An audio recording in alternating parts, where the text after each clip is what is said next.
లక్ష్యమును జీవమును ఆధారము నీ వాక్యము నా త్రోవకు.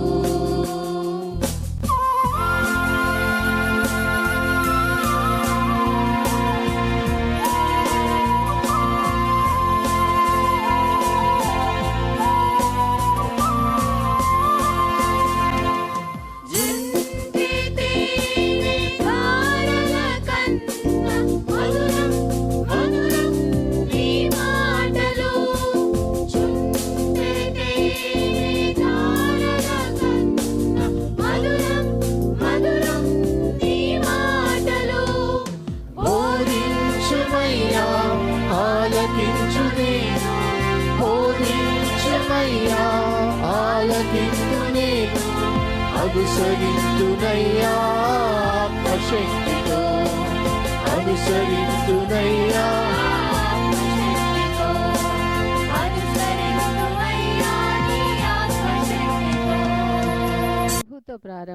ప్రభుతో ప్రారంభం అనే ఆధ్యాత్మిక అనుదిన ప్రార్థనా కార్యక్రమానికి ప్రేమతో మిమ్మల్ని ఆహ్వానిస్తూ ఉన్నాం.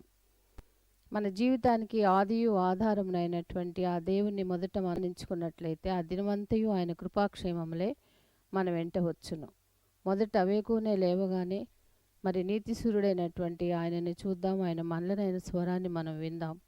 మన జీవిత కాలం అంతయు ఆయన ఆశీర్వాదములు దీవెనలు మన మీద కుమ్మరించును. యెషయి 65:24 మనం చూసినట్లయితే వారికి ఈలాగున జరుగును, వారు వేడుకొనుక మునుపు నేను ఉత్తరమిచ్చెదను, వారి మనవి చేయుచుండగా నేను ఆలకించెదను.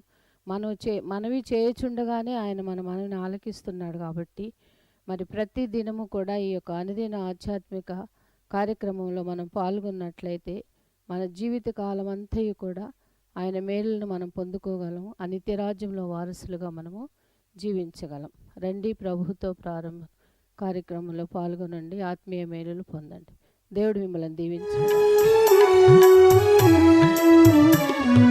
ఘన భవదుపకృతులను మాటికినే వినుతింతును దేవని జసుతా యొనరగనాపై నను క్రోశముదగ నునుపవే క్రైస్తవ జన విహిత. ఘన భవదుపకృతులను మాటికినే వినుతింతును దేవని జసుతా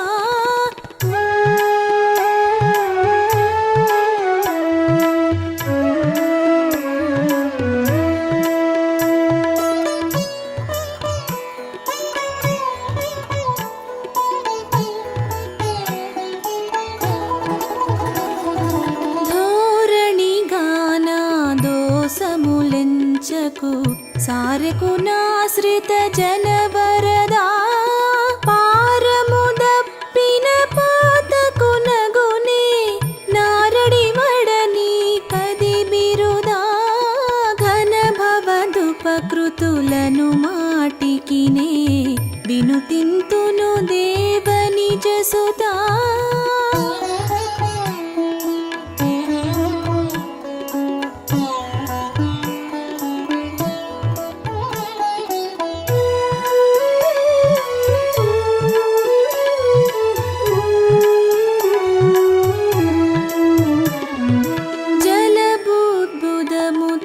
సమమని నా స్థితి తెలియదని కది దేహధరా కలమయ మగుని కర్మిని బ్రోవను సిలువను బొందిన శ్రేయకరా. ఘన భవదుపకృతులను మాటికినే వినుతింతును దేవని జసుతా. క్రీస్తునందు ప్రియమైన దేవుని సంగమా, మరొక నూతన దినమును దేవుడు మనకు అనుగ్రహించాడు. ప్రభుతో ప్రారంభం, అనుదిన ధ్యానం, ఆత్మకు క్షేమం. ఈ క్షేమకరమైన సువర్తమానములు అనుదినము ధ్యానం చేస్తుండగా దేవుడు మనతో మాట్లాడుతూ ఉండగా దేవుని వాక్యాన్ని శ్రద్ధతో ధ్యానం చేద్దాం. ఆ వాక్యములో ఉన్న భావాలు మన వ్యక్తిగత జీవితానికి అన్వయించుకుందాం. తద్వారా ఆధ్యాత్మిక మేళ్లను పొందుదాం. దేవుడు మనకు నాయకుడు, కాపరి, పోషకుడు. అదే రీతిగా అన్ని విషయాల్లో, అన్ని సమయాల్లో, అన్ని సందర్భాల్లో, అన్ని స్థితిగతుల మధ్య మనకు అందుబాటులో ఉండేవాడు. అటువంటి దేవుని వెంట తీసుకుని దిన కార్యక్రమాలు ప్రారంభించుకుందాం. ప్రార్థన చేద్దాం. కృపగల దేవా, దయగల తండ్రి, మీ పాదములకు స్తోత్రము చెల్లిస్తున్నాం నాయన. నీ ఉచితమైన దయా సంకల్పాన్ని బట్టి మమ్మల్ని ప్రేమించి ప్రోత్సహిస్తూ అనుగ్రహిస్తున్న శ్రేష్టమైన దీవెనకరమైన సువర్తమానాలను బట్టి ప్రభాస్తుతులు చెల్లిస్తూ నీ లేఖనాల్లోంచి అనేక అంశాలు ప్రభావం మేము నేర్చుకుంటుండగా మీరే మాకు విశుద్ధపరచండి, వినిపించండి, ప్రబోధించండి. తద్వారా ఆత్మీయ మేలు పొందుటకు మీ కృప దయచేయండి. మా రక్షకుడైన యేసు నామమున అడిగి వేడుకుంటున్నాం తండ్రి, ఆమేన్. 11వ కీర్తనలోని 2-3 వచనాలు ఒకసారి జ్ఞాపకం చేసుకుంటే, దుష్టులు విల్లెక్కు పెట్టి ఉన్నారు, చీకటిలో యథార్థ హృదయాల మీద వేటకే తమ బాణములు నారి యందు సంధించి ఉన్నారు. పునాదులు పాడైపోగా నీతిమంతులు ఏమి చేయగలరు? ఈ కీర్తనలోని శ్రమ అనుభవాన్ని, అదే రీతిగా అన్యాయంగా ఎటువంటి నేరము చేయకుండానే తరమబడుతున్న అనుభవాల మధ్య దావీదు దేవుని శరణుజొచ్చి దేవుని ఆశ్రయాన్ని పొందుతూ, నేను కదల్చబడను, దేవుడు నాకు తోడుగా ఉన్నాడన్న ధైర్యాన్ని వ్యక్తపరుస్తూ, అదే సమయంలో తన మీద ఆరోపణ చేసేవారు, లేకపోతే తన ప్రాణాలు తీయడానికి ప్రయత్నం చేసేవారు ఎటువంటి ఫెరోషియస్గా తన మీదకి వస్తున్నారో ఆ విషయాలు ఇక్కడ తెలియచేస్తున్నాడు. దుష్టులు విల్లు ఎక్కుపెట్టి ఉన్నారు, అనగా యారోయింగ్ అన్నమాట. అదే రీతిగా తమ బాణములు నారియందు సంధించి, ఎవరి కొరకంటే చీకటిలో యథార్థ హృదయాల మీద వేయటకి, అనగా డైరెక్ట్ అటాక్ కాదు, డైరెక్ట్గా అటాక్ కాదు. దుష్టులట ఆ విల్లు ఎక్కుపెట్టి చీకట్లో పొంచి ఉండి తనను సంహరించడానికి ప్రయత్నం చేస్తున్నారట. ఈ పక్షుల గురించి నేను చెప్పాను. పక్షులకు వేటగాడికి ఉన్న సంబంధం ఏంటండి?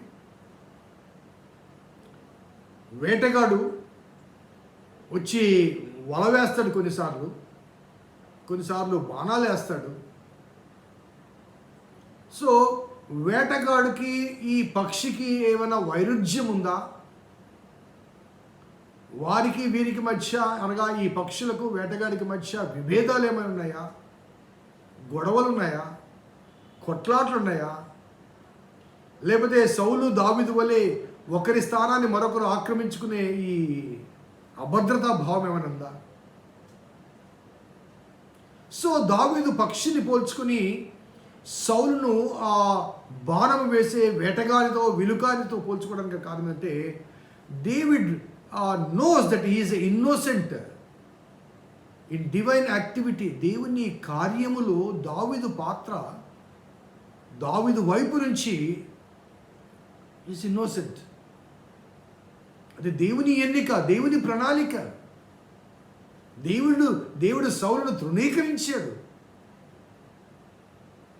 దేవుడు తృణీకరించిన తర్వాతనే దావీదును దేవుడు నియమించాడు. కాబట్టి ఇక్కడ దావీదు పాత్ర ఏం లేదు. ఆ పక్షి ఏ రీతిగా అయితే, ఆ పిచ్చుక ఏ రీతిగా అయితే ఇన్నోసెంట్గా ఉండి భారాన్ని భరించింది, ఆ వేటగాడి నుంచి తప్పించుకోవడానికి చీకట్లో పొంచి ఉండి వేటగాడి మరి భారం వేసి ఆ వేటగాడి తప్పించుకోవడానికి ఆ పిచ్చుక ఏ రీతిగా ప్రయత్నం చేస్తుందో, ఆ పిచ్చుక వలె నేనున్నాను అనే భావన వ్యక్తపరచడానికి ఆ విలుకాని విషయం చెప్తున్నాడు. సో విలుకానికి అదే రీతిగా పక్షికి ఏమైనా సంబంధం, సహవాసం ఉందా? ఆయుధధారి అయినటువంటి శత్రువు ఒకవైపు, అనగా సౌలుతో పాటుగా సైన్యం, ఆ సైన్యం చేతిలో ఆయుధాలు. సో ఒక రాజుగారు, రాజుగారి సైన్యము చేతిలో ఆయుధాలు ఒకవైపు, మరొక వైపు నిస్సహాయ స్థితిలో ఉన్నటువంటి వట్టి చేతులతో ఉన్నటువంటి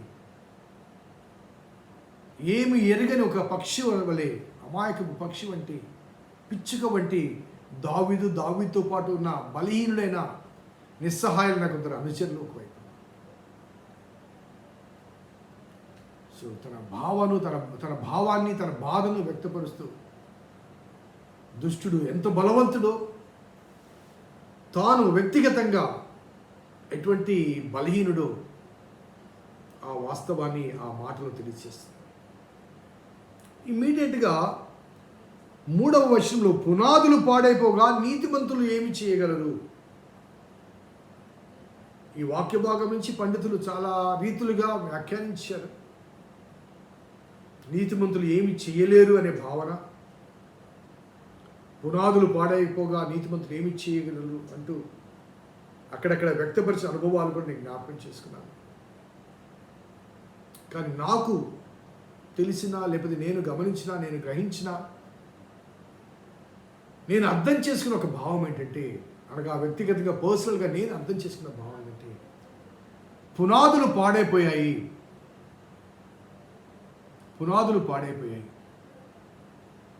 పునాది అంటే దేవుడు ఇశ్రాయేలు జనాంగాన్ని మీద రాజుగా నియమించిన సౌలు, అనగా పునాది వేసింది దేవుడు, రాజుగా నియమించింది దేవుడు, రాజ్యాన్ని అప్పగించింది దేవుడు. సో ఆ పునాది అనేది సౌలు రాజుకు సాదృశ్యంగా, కాబట్టి పునాది పాడైపోయింది. సో పునాది పాడైపోగా నీతిమంతులు ఏమి చేయగలరు? సాల్ as a king wear the nation was built. ఆయన రాజుగా ఒక దేశం ఏర్పడింది, ఒక రాజ్యం ఏర్పడింది ఆయన మీద, అనగా ఆయన రాజుగా నియమించి ఆయన ద్వారా ఒక ఇశ్రాయేలు దేశం ఏర్పడింది. అంతకుముందు దేశం కాదు వారు. కనాను దేశంలో వారు స్వాస్థ్యం తీసుకుని ఉన్నారు అంతే. ఒక కింగ్డమ్ ఎస్టాబ్లిష్మెంట్ ఎప్పుడు జరిగిందంటే సౌలు రాజుగా నియమించిన తర్వాత. సో పునాది వేసింది దేవుడు, కానీ పునాది పాడైపోయింది. సౌలును నియమించిన దేవుడు, సౌలు పాడైపోయాడు, అవిధేయుడైపోయాడు. కాబట్టి పునాదే పాడైపోయినప్పుడు దేవుని ప్రజలు, అనగా దావీదు కావచ్చు, దావీదుతో ఉన్నవారు కావచ్చు, లేకపోతే కొంతమంది ఆ దేశంలో ప్రవక్తలు కావచ్చు, లేకపోతే యాజకులు కావచ్చు, నీతిమంతులు కావచ్చు. సో పునాదియే పాడైపోయినప్పుడు ఆ నీతిమంతులుగా భావించబడేవారు ఏం చేయలేరు. ఎవరు చేయగలంటే, పునాది పాడైపోయినప్పుడు ఆ పునాది వేసిన వారే తిరిగి పునాదిని నిర్మించాలి.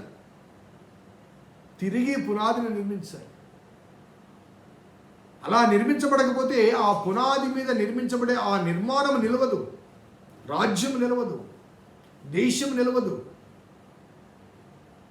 కాబట్టి దావీదు భావనలో దేవుడు పునాది వేశాడు, కానీ ఆ పునాది పాడైపోయింది, విడిపోయింది, విచ్ఛిన్నమైంది.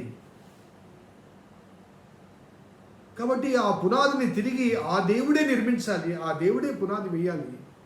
ఆ పాత పోలికలు, పాత పీలికలు తొలగింపచేసి తిరిగి ఆ ప్రదేశాన్ని శుద్ధి చేసి తిరిగి కొత్త పునాది వేయాలి. సో ఆ వ్యవస్థలో దావీదు కొత్త పునాది, దేవుని చేత ఏర్పాటు చేయబడిన ఆ కొత్త పునాది. కాబట్టి దేవుడు మాత్రమే వేయాలి. పునాదులు పాడైపోగా నీతిమంతులు ఏమి చేయగలరు? ఇది ప్రవచనాత్మకంగా తీసుకుంటే క్రొత్త నిబంధనలో మరి దేవుని ఆ ఇశ్రాయేలు జనాంగం, సౌలు తర్వాత దావీదు కాలం కొంత బాగుంది, సొలొమోను కాలంలో కొంతకాలం బాగుంది. ఆ తర్వాత ఇశ్రాయేలు దేశం భ్రష్టత్వంలోకి వెళ్ళిపోయింది, విగ్రహారాధన. సో పూర్తిగా దేవుని చేత నిర్మించబడిన ఆ నిర్మాణాలు, ఆ పునాదులు పాడైపోయాయి. కాబట్టి రాజులందరూ పాడైపోయారు. కాబట్టి రాజకీయ వ్యవస్థను బట్టి ప్రజలు కూడా భ్రష్టులైపోయారు. రాజుల చరిత్ర ఒకసారి చూడండి. తర్వాత కాలంలో ఆ రాజులు ఎలా ప్రవర్తిస్తే ప్రజలు అలా ప్రవర్తించారు.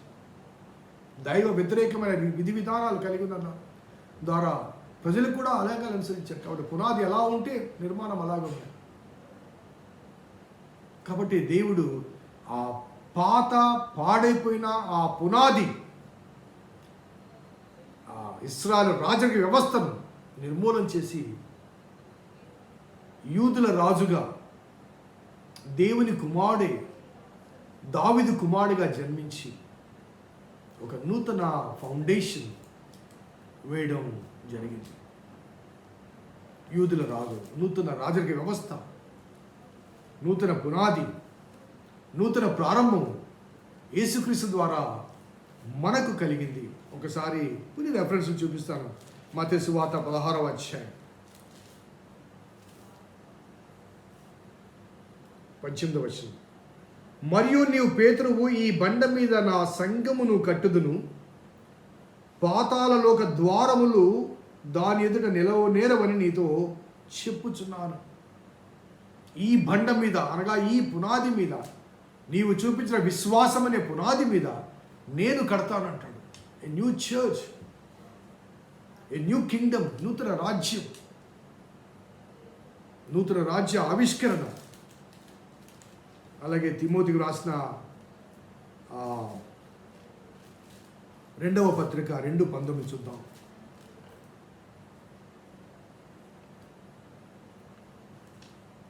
దేవుని యొక్క స్థిరమైన పునాది నిలకడగా ఉన్నది, ప్రభు తన వారిని ఎరుగును అన్నదియు, ప్రభు నామమును ఒప్పుకొని ప్రతివాడు దుర్నీతి తొలగిపోనన్నది దానికి ముద్రగా ఉన్నది. దేవుని పునాది స్థిరమైన పునాది, దేవుని యొక్క స్థిరమైన పునాది నిలకడగా ఉన్నది. పేతురు పత్రికలు కూడా చూద్దాం, మనకు బాగా తెలిసినవి ఇవన్నీ కూడా. పేతురు పత్రిక, మొదటి పత్రిక 5వ వచనం, 2వ అధ్యాయం 5వ వచనం. యేసుక్రీస్తు ద్వారా దేవునికి అనుకూలములకు ఆత్మ సంబంధమైన బలులు అర్పించుటకు పరిశుద్ధ యాజకులుగా ఉండటకు మీరును సజీవమైన రాళ్ల వలె ఉండి ఆత్మ సంబంధమైన మందిరముగా కట్టబడుచున్నారు. ఎలాగా, ఇదిగో నేను ముఖ్యమును ఏర్పరచబడినది అమూల్యమైన మూల రాతిని సీయోనులో స్థాపించున్నాను.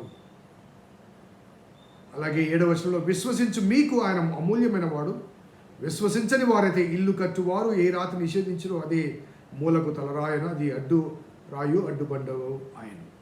So Christ is the foundation అనే మాట. 4వ వచనంలో, మనుషుల చేత విసర్జించబడను, దేవుని దృష్టికి ఏర్పరచబడను, అమూల్యమును సజీవమైన రాయకు ప్రభునందుకు వచ్చిన వారై అనే మాట.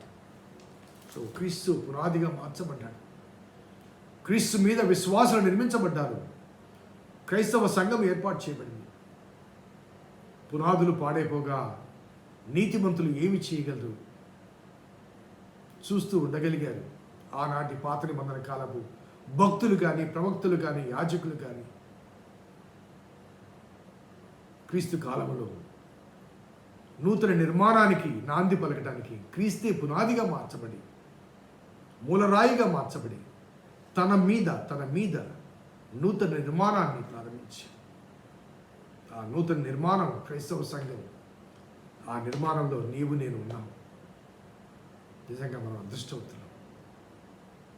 సో పునాదులు పాడైపోగా నీతిమంతులు ఏం చేయలేదు, కానీ ఏ నేరము లేని, ఏ పాపము లేని సర్వోన్నతమైన దేవుని కుమారుడు ఈ లోకంలోకి వచ్చి మనకు నూతన ప్రారంభాన్ని, నూతన పునాదిని అనుగ్రహించి, దేవునికి స్తుతి చెందును గాక. ప్రార్థన చేద్దాం. కృపగల దేవా, దయగల తండ్రి, మీ పాదములకు స్తోత్రము చెల్లిస్తున్నాం నాయన. నీ ఉచితమైన దయా సంకల్పాన్ని బట్టి మమ్మల్ని ప్రేమించి అనుగ్రహిస్తున్న అనేక ప్రోత్సాహంగా గట్టి స్థుతులు చెల్లిస్తూ, మీ దీవెన అనుగ్రహించండి, మీ ఆనందం అనుగ్రహించండి. మీలో, మీ ప్రేమలో మేము ఎదుగుటకు, వర్ధిల్లుటకు మీ కృప అనుగ్రహించమని మా రక్షకుడిని యేసు నామమున అడిగి వేడుకొంచున్నాం తండ్రి. ఆమేన్. తండ్రి, కుమార, పరిశుద్ధాత్మ త్రియేక దేవుని దీవెన ఈ వాక్యం విన్న బిడ్డలకు, వాక్యాభిలాషులకు సదా తోడైనది గాక. ఆమేన్. God bless you. దేవుని దీవించును గాక.